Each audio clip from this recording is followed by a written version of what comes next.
Perkenalkan, kami dari kelompok malam yang beranggotakan saya sendiri Jumadi, di sebelah kiri saya Sonia Karisma Dewi, dan di sebelah kiri lagi ada Ega Divayani, sebelah kanan saya ada Devi Astri Yulianti, dan sebelah kanan saya lagi ada Pak Muklis. Kami di sini ingin mengajak Anda melihat sesuatu yang jarang kita sadari, walaupun kita menghirupnya setiap hari. Kami merangkumnya dalam video yang berjudul Langit Berau Tetap Biru Bagi Mata, namun bagi paru-paru warnanya tidak lagi sama. Sebuah perjalanan untuk mengenali bahaya pencemaran udara di sekitar kita. Jika kita memandang ke atas, langit berau tampak cerah, biru, seolah semuanya baik-baik saja. Namun, apa yang tidak terlihat oleh mata bisa jadi sedang menyerang paru-paru kita sedikit demi sedikit. Di antara jalan yang berdebu, asap kendaraan, pembakaran, dan aktivitas manusia, udara yang kita hirup mungkin tidak lagi sebersih warna langitnya. Dalam beberapa tahun terakhir, berbagai berita lokal mencatat meningkatnya kasus ISPA, kabut asap musiman, dan keluhan masyarakat akibat debu. Berita-berita ini menjadi tanda bahwa pencemaran udara bukan sekedar isu nasional, tetapi juga nyata dirasakan oleh warga Berau. Berau adalah kabupaten yang berkembang pesat, transportasi padat di pusat kota, aktivitas industri dan tambang di beberapa wilayah, serta kebiasaan pembakaran sampah di permukiman. Menjadi bagian dari dinamika wilayah ini, semua aktivitas ini, walaupun penting bagi kehidupan masyarakat, ikut memberi kontribusi pada kualitas udara yang kita hirup setiap hari. Pencemaran udara di Berau berasal dari berbagai aktivitas sehari-hari. Ada yang terlihat jelas, seperti asap kendaraan dan debu jalan. Tetapi, ada juga yang terjadi secara perlahan dan tidak disadari. Berikut adalah sumber-sumber polusi yang paling berpengaruh terhadap kualitas udara di Berau. Kendaraan bermotor menjadi salah satu kontributor polusi terbesar, terutama di kawasan padat seperti Jalan Durian, Murjani, dan Bujangga. Setiap kendaraan melepaskan gas berbahaya seperti karbon monoksida, nitrogen dioksida, serta partikulat halus yang ukurannya tidak terlihat oleh mata. Pada jam-jam sibuk, emisi kendaraan meningkat tajam dan terperangkap di sekitar permukiman dan pusat aktivitas. Kepadatan lalu lintas yang terus bertambah membuat polusi dari sektor transportasi menjadi isu yang tidak bisa dihindari di wilayah perkotaan Berau. Pembakaran sampah masih menjadi praktik yang cukup banyak ditemui di beberapa permukiman. Asap yang dihasilkan melepaskan PM2,5, karbon hitam, dan berbagai senyawa berbahaya lainnya. Yang berbahaya, partikel dari pembakaran sampah dapat bertahan lama di udara dan menyebar ke rumah-rumah di sekitarnya. Pembakaran plastik menghasilkan senyawa toksik yang dapat memicu gangguan kesehatan jangka panjang. Meskipun terlihat sepele, aktivitas ini menjadi salah satu sumber polutan rumah tangga yang paling merusak. Pada musim kemarau, risiko kebakaran lahan meningkat di beberapa wilayah Berau. Asap dari kebakaran hutan dan lahan membawa partikel halus dalam jumlah besar, menyelimuti kawasan pemukiman dengan kabut asap. Akibatnya, kualitas udara dapat turun secara drastis hanya dalam beberapa jam. Kebakaran lahan tidak hanya mengganggu aktivitas masyarakat, tetapi juga meningkatkan kasus ISPA, menurunkan visibilitas, dan memberikan tekanan besar pada sistem kesehatan. Berbagai proyek pembangunan jalan, renovasi bangunan, dan pengerjaan infrastruktur lainnya turut menyumbang polusi. Akibat ini menghasilkan debu konstruksi yang mudah terangkat oleh angin, terutama pada cuaca panas dan kering. Debu halus dapat tercemar ke lingkungan sekitar dalam radius yang cukup luas. Selain menimbulkan gangguan pernapasan, debu proyek juga mengurangi kenyamanan dan kebersihan lingkungan. Semua sumber pencemaran ini, baik dari kendaraan, pembakaran, konstruksi, maupun aktivitas industri, saling berkontribusi terhadap kualitas udara yang setiap hari kita hirup. Dan setiap kali, polusi yang paling berbahaya justru adalah yang tidak kita lihat. TPA juga menjadi salah satu sumber pencemaran udara. Timbunan sampah yang membusuk menghasilkan gas metana, amonia, dan bau menyengat. Amonia yang dilepaskan dari proses pembusukan ini dapat menyebabkan iritasi pada mata dan saluran pernapasan. terutama saat konsentrasinya meningkat di sekitar permukiman. Gas ini mudah terbawa angin, sehingga dampaknya dapat dirasakan warga dalam radius yang cukup luas, terutama pada kondisi cuaca panas dan minim angin. Udara yang tercemar sebenarnya dipenuhi oleh berbagai senyawa kimia berbahaya yang tidak terlihat oleh mata manusia. Walaupun tidak tampak, pengaruhnya terhadap kesehatan sangatlah besar. Yang pertama adalah PM2,5. Partikel sangat halus berukuran kurang dari 2,5 mikrometer.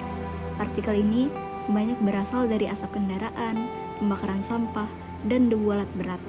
Karena ukurannya sangat kecil, PM2,5 dapat masuk jauh ke dalam paru-paru, bahkan mencapai aliran darah, sehingga menimbulkan risiko penyakit serius. Jenis berikutnya adalah PM10, partikel kasar yang biasanya berasal dari debu jalan hauling dan tanah kering yang terbawa angin. Walaupun ukurannya lebih besar dari PM2,5, partikel ini tetap dapat menyebabkan iritasi dan gangguan pernapasan. Kemudian ada CO atau karbon monoksida, gas beracun yang umumnya dilepaskan dari knalpot kendaraan. CO berbahaya karena dapat mengikat hemoglobin di dalam darah, membuat tubuh kekurangan oksigen tanpa kita sadari. Selain itu, terdapat NO2 atau nitrogen dioksida yang banyak timbul dari mesin diesel dan proses pembakaran bahan bakar. Gas ini dapat mengiritasi paru-paru dan memicu serangan asma, terutama pada anak-anak dan orang yang sudah memiliki riwayat penyakit pernapasan. Polutan berikutnya adalah SO2 atau sulfur dioksida yang berasal dari pembakaran batu bara atau solar berkualitas rendah. Gas ini tidak hanya mengiritasi saluran pernapasan, tetapi juga dapat memicu terjadinya hujan asma yang berdampak buruk bagi lingkungan. Kita juga mengenal VOC atau Volatile Organic Compounds. Senyawa ini banyak muncul dari pembakaran sampah plastik serta uap solar dan bensin yang menguap. VOC akan bereaksi bersama NOx di udara dan menghasilkan ozon permukaan. Hasil reaksinya adalah ozon troposferik atau O3 di permukaan bumi. Sebuah gas yang sangat mengiritasi paru-paru manusia. Berbeda dengan ozon pelindung di lapisan atas atmosfer, ozon permukaan justru berbahaya dan dapat menimbulkan gangguan pernafasan akut. Jadi, meskipun langit berau terlihat biru dan cerah, berbagai senyawa polutan inilah yang perlahan-lahan mengubah warna kesehatan paru-paru kita. Untuk memahami kondisi udara Berau secara lebih resmi, kami mewawancarai pihak DLHK Berau. Bagaimana DLHK mendefinisikan pencemaran udara, serta bagaimana kondisi dan data kualitas udara di Kabupaten Berau saat ini? Terima kasih atas pertanyaannya. Saya coba menjawab. DLHK mendefinisikan pencemaran udara adalah jika salah satu parameter yang tertuang di dalam Peraturan Pemerintah Republik Indonesia Nomor 22 Tahun 2021 tentang penyelenggaraan perlindungan dan pengelolaan lingkungan hidup pada lampiran 7 baku mutu udara ambien seperti sulfur dioksida, karbon dioksida, nitrogen dioksida, ozon, hidrokarbon non-metan, partikulat debu, timbal, dan mungkin ada beberapa unsur lainnya di udara yang mungkin bisa melebihi baku mutu. Berdasarkan indeks kualitas udara di Kabupaten Berau pada tahun 2024-2025, kualitas udara masih di bawah nilai yang ditetapkan oleh pemerintah pusat. Artinya adalah parameter kualitas air yang terukur pada titik pengukuran masih di bawah nilai ambang batas. Namun ada beberapa titik lokasi pemantauan yang seharusnya sudah dilakukan pengukurannya namun belum dilaksanakan, sehingga belum diketahui kondisinya, seperti pada daerah Simpang 3 Sambaliung, Jalan Murjani, Simpang 4, Kilo 5, dan ada masih beberapa titik lainnya. Apa saja dampak pencemaran udara yang dirasakan serta kendala yang dihadapi DLHK dalam melakukan upaya pencegahan dan penanggulangannya. Oke, terima kasih. Ini pelajaran berikutnya. Dirasakan beserta kendala yang dihadapi DLHK dalam melakukan upaya pencegahan dan penanggulangannya.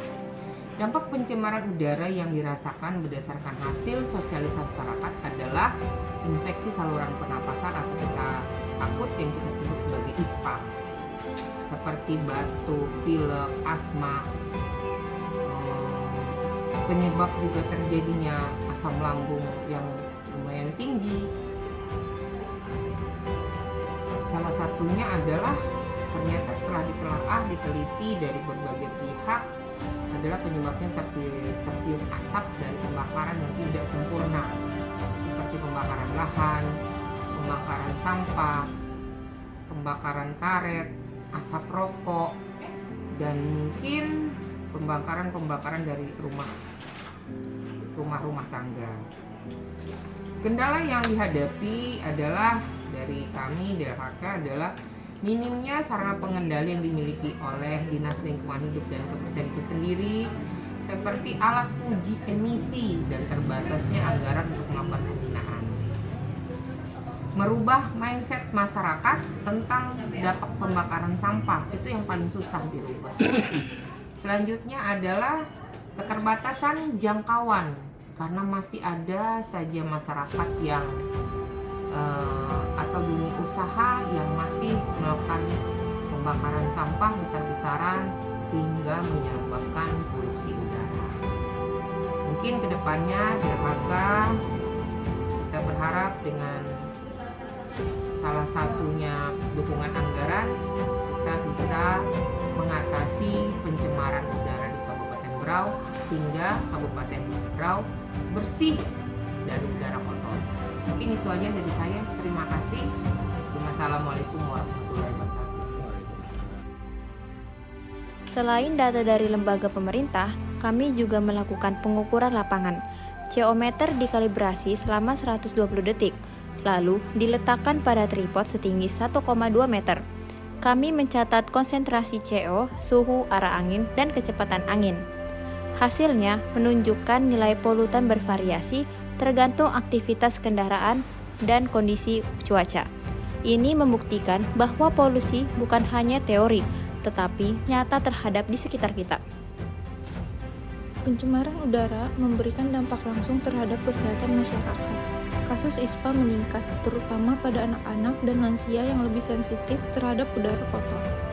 Polusi juga memicu gangguan pernapasan, mulai dari batuk, tenggorokan kering, hingga sesak napas.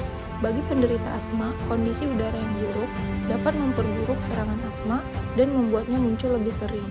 Dalam jangka panjang, paparan polutan seperti PM2,5 dapat menyebabkan penurunan fungsi paru-paru dan meningkatkan resiko penyakit kronis. Lingkungan pun ikut merasakan akibat dari udara yang tercemar. Daun-daun tanaman di sepanjang jalan atau dekat sumber debu seringkali tertutup lapisan partikulat, sehingga menghambat proses fotosintesis. Ketika polusi meningkat, terutama debu atau asap, visibilitas atau jarak pandang dapat menurun, mengganggu keselamatan berkendara.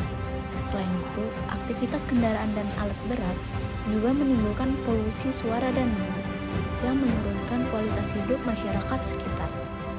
Pencemaran udara tidak hanya berdampak pada kesehatan dan lingkungan, tetapi juga kehidupan sosial dan ekonomi masyarakat.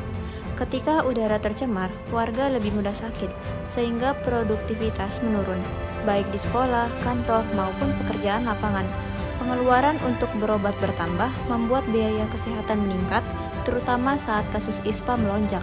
Di sisi lain, debu, bau, dan penurunan kualitas udara membuat kenyamanan warga terganggu, mengurangi kualitas hidup dan aktivitas sehari-hari. Udara yang bersih adalah hak setiap manusia. Ada banyak langkah sederhana yang dapat kita lakukan. Tidak membakar sampah, merawat kendaraan, menggunakan masker saat polusi tinggi, dan menanam lebih banyak pohon di lingkungan rumah. Pemerintah, industri, dan masyarakat harus bekerja sama, karena satu pihak saja tidak cukup untuk menciptakan udara yang sehat. Langit Berau mungkin terlihat biru, Tapi warna yang masuk ke paru-paru kita bergantung pada tindakan kita hari ini. Mari menjaga udara berau agar birunya tidak hanya indah dipandang, tetapi juga aman untuk dihirup.